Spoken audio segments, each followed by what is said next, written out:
MH market में खुशामदीद। आज की वीडियो में रिव्यू करने जा रहे हैं कैक्टस टॉकिंग टॉय का। तो सबसे पहले इसको हम पैकिंग से बाहर ले आते हैं। अच्छा, इसके साथ ये इन्होंने इसके कपड़ा और ये कैप वगैरह दी हुई है। और ये इसकी चार्जिंग केबल है, ये यहाँ पे लगती है इसके, ठीक है।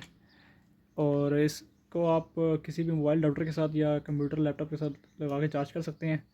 यहाँ पे नीचे इसका ऑन ऑफ का बटन दिया हुआ है, यहाँ से आप इसको ऑन कर सकते हैं। फिर यहाँ पे इसके म्यूज़िक के बटन दिए हुए हैं।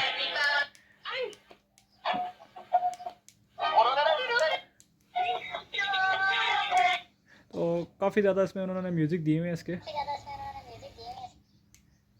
अगर आप ये परचेज़ करना चाहते हैं तो वीडियो के डिस्क्रिप्शन में हमारे स्टोर का लिंक आपको मिल जाएगा, वहाँ से जाकर आप इसको परचेज़ कर सकते हैं।